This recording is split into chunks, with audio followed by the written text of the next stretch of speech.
Moikka! Mä oon turkulainen laulaja ja lauluntekijä Miisa Mei ja tervetuloa mun kanavalle. Mä julkaisin tämän vuoden alussa dokumenttisarjan mun vuoden 2019 keikkaan valmistautumisesta. Jos et ole kattonut vielä sitä dokkarisarjaa, niin tossa alhaalla löytyy linkki soittolistaan, mistä se löytyy. Tää video on kuvattu jatko-osaksi tolle dokkarisarjalle, joten kannattaa katsoa se ensin ja sit palata tähän videoon. Mä haluan myös kiittää kaikkia, jotka sen on jo kattonut, ja nyt mennään videoon. Eli vuonna 2019 mä valmistuin Turun konservatoriolta ammattimuusikoksi pääaineena laulu.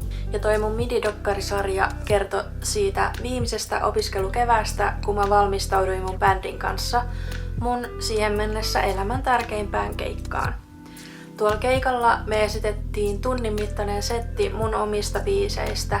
Mä olin tehnyt mun ystävien kanssa siihen myös tanssikoreografioita ja se oli kokonaisuus, mikä me oltiin yhdessä suunniteltu. Mä halusin dokumentoida sen silloin, koska se oli mulle tosi tärkeä kevät ja mä halusin aina pystyä muistamaan, että miten se meni. Ja nyt kun mä oon editoinut noita videoita vihdoin 2 vuoden päästä siitä, kun se on tapahtunut, niin mä oon muistanut tavallaan tosi hyvin, että mitä silloin kaikkea mun päässä liikkui ja mitä tapahtui. Se mitä mä en tehnyt, mä en kuvannut ton keikan jälkeen minkäänlaisia jälkifiiliksiä. Ja siihen on syy. Mä olin sen koko kevään tehnyt lähes 24/7 noita keikkaan liittyviä asioita.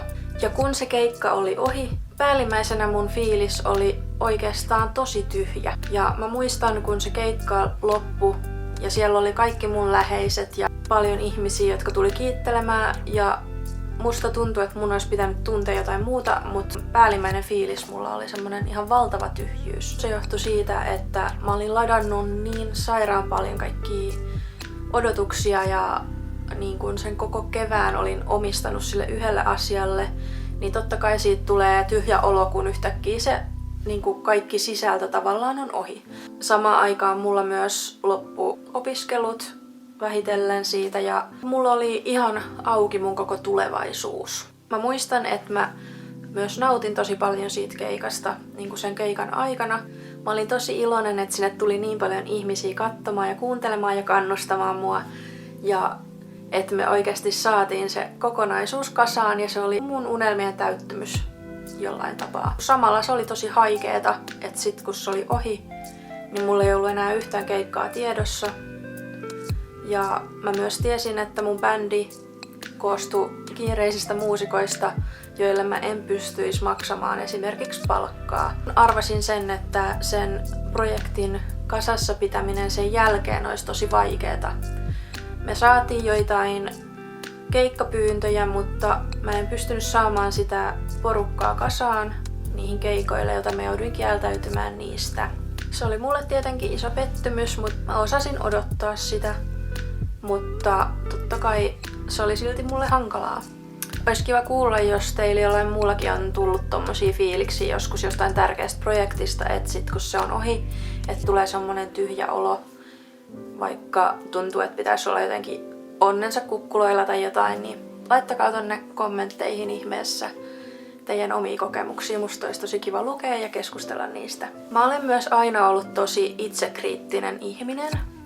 Ja mä muistan, että tuolla kyseisellä keikallakin mä kyllä pointtasin itselleni niitä omia virheitä tosi paljon sieltä. Piiskasin itseäni niistä, että miksi mä tein semmosia virheitä ja miksi mä en voi olla parempi. Ja aiheutin itselleni sellaista riittämättömyyden tunnetta, mikä näin 2 vuotta myöhemmin tuntuu aika turhalta, koska nyt kun mä oon kattonut esimerkiksi sen keikkatallenteen 2 vuoden päästä siitä, kun se on tapahtunut, niin mä oon oikeastaan tosi tyytyväinen itteeni ja siihen, että mikä se mun panos siihen koko projektiin oli ja miten hyvin mä selviydyin siitä.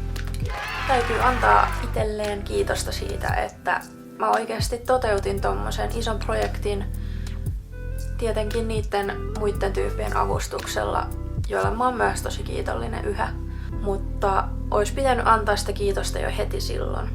Ja mä haluankin lähettää tämän saman viestin kaikille muille, jotka kokee piston sydämessään, että on myös tosi itsekriittisiä, koska mä tiedän, että tosi monet piiskaa itseään semmoisista virheistä, mitkä hyväksyis muilta.